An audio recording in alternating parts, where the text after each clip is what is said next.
నమస్కారం అండి. యూట్యూబ్ మిత్రులకు. ప్లీజ్ థంబ్‌నెయిల్ చూసి లోపలికొచ్చిన వాళ్ళు ఎవరైనా ఉంటే వీడియో పూర్తిగా చూడండి. మీరు ఏదైతే ఆశించి లోపలికొచ్చినారో ఆ కంటెంట్ వీడియోలో లేకపోతే మీరు నన్ను నిందించి ఆ నిందలు గూడా కామెంట్ రూపంలో పెట్టండి, స్వీకరిస్తా. మీరు 1, 2 నిమిషాలు చూసి స్కిప్ జేసి వెళ్ళిపోవడం వల్ల వీడియో ఏ పర్పస్‌తో అయితే తీసింటామో ఆ సందేశం ప్రజలకు చేరుకోకుండా ఇక్కడే భూస్థాపితం అయిపోతది. అందుకే దయచేసి మీకు నచ్చితే వీడియో చూడండి. నచ్చిన తర్వాత లైక్ జేయండి, షేర్ జేయండి, కామెంట్ జేయండి. విషయానికొస్తే మందు.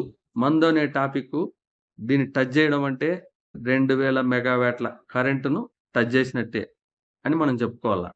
ఎందుకంటే మందనేది మానవ సమాజంలో ఎంత ముడిపడిందో ఒకసారి మనం ఆలోచన జేస్తే ఒక బర్త్‌డే ఫంక్షన్ జరిగినా, పెళ్లి జరిగినా, పేరంటం జరిగినా, పుట్టెంటుకలు జరిగినా, పదవి విరమణ జరిగినా, ప్రతి విషయంలో ఏ విషయానికైనా మందనేది, నాన్ వెజ్ అనేది ఈ 2 ఖచ్చితంగా ఉంటేనే దానికి ఒక అర్థం అనే విధంగా తయారైంది ఇప్పుడుండే సమాజం.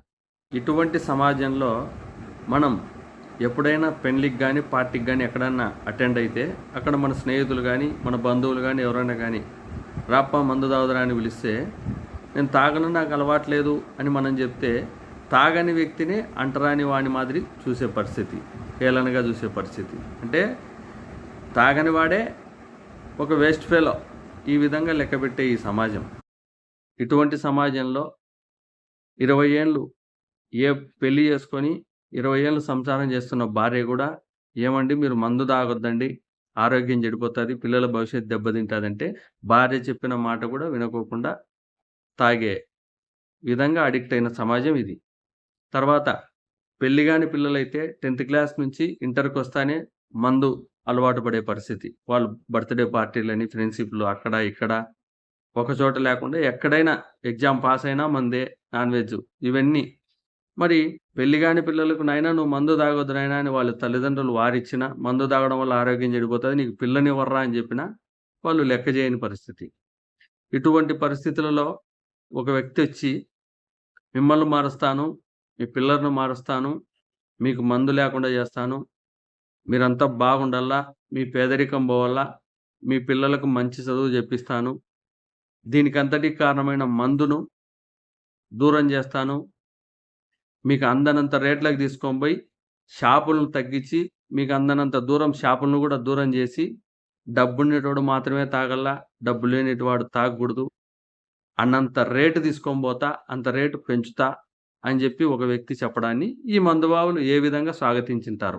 అప్పటి వరకు ఫ్రెండ్ చెప్పినా, భార్య చెప్పినా, తల్లి చెప్పినా, తండ్రి చెప్పినా, ఎవరు చెప్పినా మారని మందుబాబులు ఈ యొక్క వ్యక్తి వచ్చి చెప్పి నేను మారుస్తానంటే ఆ వ్యక్తిని ఏ విధంగా స్వాగతించుంటారో ఒక్కసారి ఆలోచన చేయండి.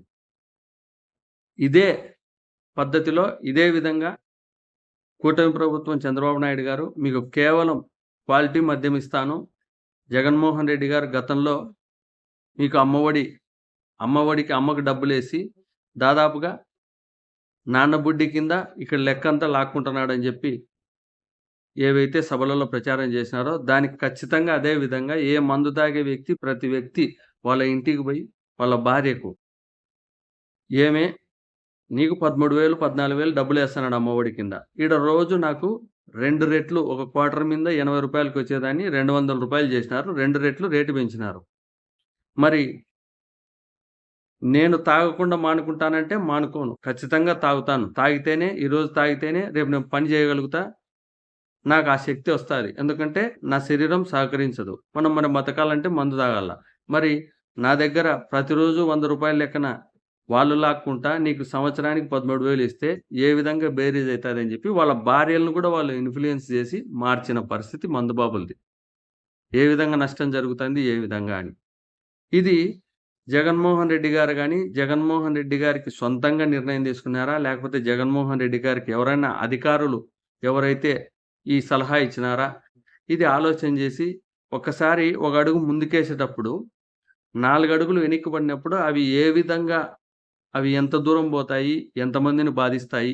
అని ఒక్కసారి ప్రతి విషయంలో ఆలోచన చేసుకొని ముందుకేసిందింటే ఇంత ఘోర ఫలితాలు ఉండేవి కావేమో.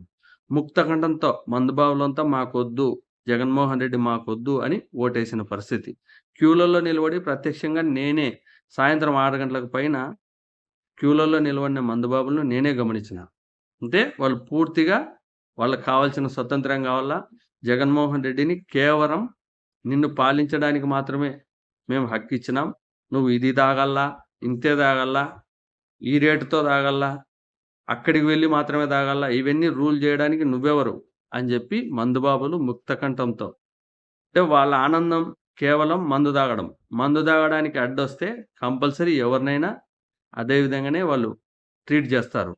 మరి చంద్రబాబు నాయుడు గారిని క్వాలిటీ మద్యం ఇస్తాడు, తక్కువ ధరకిస్తాడనే ముఖ్య ఉద్దేశంతోనే చంద్రబాబు నాయుడు గారికి ఈ ఎలక్షన్‌లో ఓట్లేయడం జరిగింది. కొన్ని ప్రత్యక్షంగా నా జీవితంలో మా బ్రదర్ గూడా దాదాపుగా ఎక్కువ శాతం ఈ విధంగా మందుకు అడిక్ట్ అయ్యి, మందు తాగొద్దని ఎవరు చెప్పినా వినకుండా లాస్ట్‌కి ప్రాణాలు గూడా పోయిన పరిస్థితి. ఈ మందు బాధితులలో జనసేన కార్యకర్తల, టీడీపీ కార్యకర్తల ఇట్లా వాళ్ళ ఈళ్ళ ఆ పార్టీకి చెందిన వాళ్ళ, వైసీపీకి చెందిన వాళ్ళ ఇట్లా ఎవరు లేకుండా అన్ని పార్టీల వాళ్ళు ఈ మందుకు సంబంధించిన జగన్మోహన్ రెడ్డి బాధితులలో ఖచ్చితంగా వీళ్ళందరూ లెక్కగా చెప్పుకోవాల్సిందే మనమంతా. ఈ మందు వల్ల, ఈ పాలసీ వల్ల జగన్మోహన్ రెడ్డి గారికి ఏదైతే ఆశించినాడో మందు తాగకుండా ప్రజలను తయారు చేయాలని చెప్పి ఆయన ఏదైతే కోరుకున్నారో వాళ్ళు తాగకపోగా రోజు జగన్మోహన్ రెడ్డి గారు రాకముందు 3 క్వార్టర్లు తాగేవాళ్ళు అదే డబ్బుతో. జగన్మోహన్ రెడ్డి గారు వచ్చిన తర్వాత 1 క్వార్టర్ తాగి వాళ్ళు సరిపెట్టుకున్నారు. ఎప్పుడు ఎలక్షన్‌లొస్తాయా? మా స్వతంత్రం మేము తెచ్చుకోవాలా? ఈ రేట్లు తగ్గించుకోవాలా? మా 3 క్వార్టర్లు మేము మందు తాగాలా, ఇష్టం వచ్చినట్టు మందు తాగాల. అంతేగాని ఎక్కడ మందు తాగిన వాళ్ళు మందు తాగకుండా రేట్లు పెరిగినాయని చెప్పి బంద్ చేసినటోళ్ళు ఎక్కడా లేరు. మందు తాగకోకుండా ఇడిసిపెట్టిన వాళ్ళు లేరు. కేవలం మందు తాగడం తగ్గించుకున్నారు. క్వాంటిటీ తగ్గించుకున్నారు. అంతే. కానీ జగన్మోహన్ రెడ్డి గారు ఏ పేద వర్గాల వాళ్ళను బాగు చేయాలా, పేద వర్గాలకు మందుకు దూరం చేయాలని చెప్పి ఏదైతే జగన్మోహన్ రెడ్డి గారు భావించినారో, ఈ మందు వల్ల దాదాపుగా 80% పేద వర్గాల వాళ్ళే బాధితులైనారనే విషయం జగన్మోహన్ రెడ్డి గారు ఎందుకు గ్రహించలేకపోయినారో ఒకసారి ఆలోచన చేయండి. ఎందుకంటే మిడిల్ క్లాస్ వాళ్ళు వాళ్ళ ఆనందాల కోసమో, అకేషన్‌లకోసారి ఎప్పుడోసారి తాగేటోళ్ళుంటారు. కానీ ఈ కష్టం చేసుకునే వాళ్ళు పూర్తిగా పేదరికంలో ఉండేవాళ్ళు, వాళ్ళు పొద్దున లేస్తే వాళ్ళు పని చేయాలంటే వాళ్ళు ఖచ్చితంగా మందుకు అడిక్ట్ అయ్యి బేల్దారి పనులు చేసుకునేటోళ్ళు, పెయింటర్లు ఇటువంటి కష్టం చేసే ప్రతి వ్యక్తులు వాళ్ళందరూ తెల్లారితే వాళ్ళు ఖచ్చితంగా మందు తాగాల్సిన పరిస్థితి, తాగితేనే పని చేసే పరిస్థితి. అటువంటి పరిస్థితిలో జగన్మోహన్ రెడ్డి గారికి పాజిటివ్ ఏ విధంగా వచ్చింటాదని ఏ విధంగా ఊహించగలం మందుబాబుల నుండి ఒక్కసారి ఆలోచన చేయండి. సో మందుబాబులు నువ్వు చెప్తే వింటారా, నేను చెప్తే వింటారా అనేది పక్కకు పెడితే, ఈ మందును టచ్ చేయడం వల్ల ప్రభుత్వాలు ఏ విధంగా ఇబ్బంది పడతాయనే విషయం గ్రహించకుండా జగన్మోహన్ రెడ్డి గారు ఒక పెద్ద తప్పిదం చేసినారని చెప్పి మనం గ్రహించాల.